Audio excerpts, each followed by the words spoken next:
Dagan ka! Bunal! Dagan! Bunal!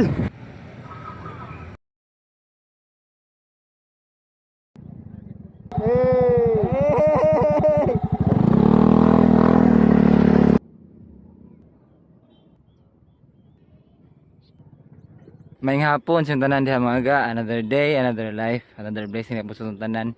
Karon ang ika 82 nga adlaw sa tong 100 day running challenge. Medyo taas-taas kita puhay sa tong dagan mga gano, mga hapit mo sa kasimana or 1 week na ba nga ako kadagan. Itong dugay ko makamata niya inig hapon sa kapoy nako. Unya gahon-hon na sa gugunsa ko mga buhaton kay hapit na mahuman ang atong challenge no. Karon nakabati na ba ng beautiful ending? Mabatian ta na kasagaran sa silida or sa mga movies no.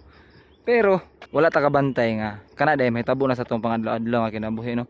Labi na gyud kung nindot ang panahon. Siguro wala lang nato nabantay or wala lang ta kabantay pero kada adlaw naatay beautiful ending.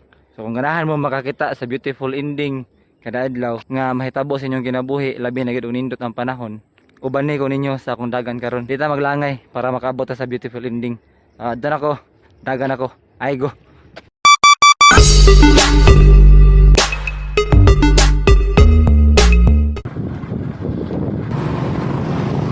Sakit ikong tuhod mga ga. Aw, 100 day kay usara man.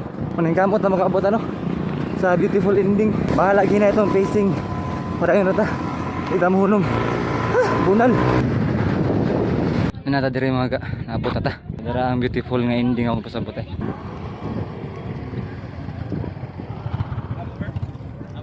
Ato ilang taon mga ga ang sunset hantod mahuman. Then ikuman paulit ta. Say hi sa vlog, bi. Dagan! Dagan! Bunal! Bunal! Ano ito sabay na ako. Problema lang kay pagabot sa intersection, nagabuwag mi kay nang labang na sakyanan ba. Mga tagalapas itong mga bata. Sa mga nakailado nila, pakimension na sila ng video. Dagan ka! Bunal! Ikaw ni bunalan. Di pagkahod. Aw, dagan oy! Ulan ka mga ga. Finish na ka. Sunsets are proofs nga endings can be beautiful mga gano. Kung gikapoy ka sa imuhang ginabuhat sa pangadlaw-adlaw no, sa trabaho o sa panamigigabisihan diya. Tanaw og sunset inig kahapon para ma-relieve mo stress. Kay promise, effective na siya no. Ug ganahan sad ka og lahi nga pamaagi para ma-relieve imong stress unya nindot ang tapos imong adlaw. Dagan mga ga. O kapoy siya no, labi nagkapoy nagagikan sa trabaho. Pero once nga singuto na ka diha magsugod na ang nindot no, mo-release na ang imong kakapoy, ma-release na pinaagi sa singot. Pinaagi ana nindot na ang tapos imong adlaw. Kay parehas ni show no, kisa nakakita sa dagan ni show bago lang no.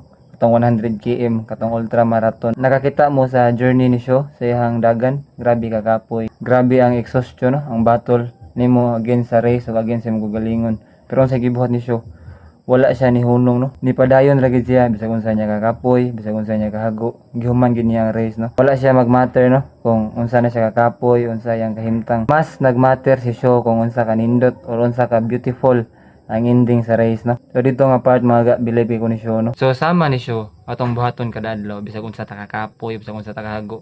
Mangita tag paagi nga nindot or beautiful ang ending sa atong adlaw no. Hangtod sa sunod higayon mga ga, hangtod sa sunod atong dagan. Padayon mo sa pagsuporta. Ganoy TV, Anoy out, Bunal.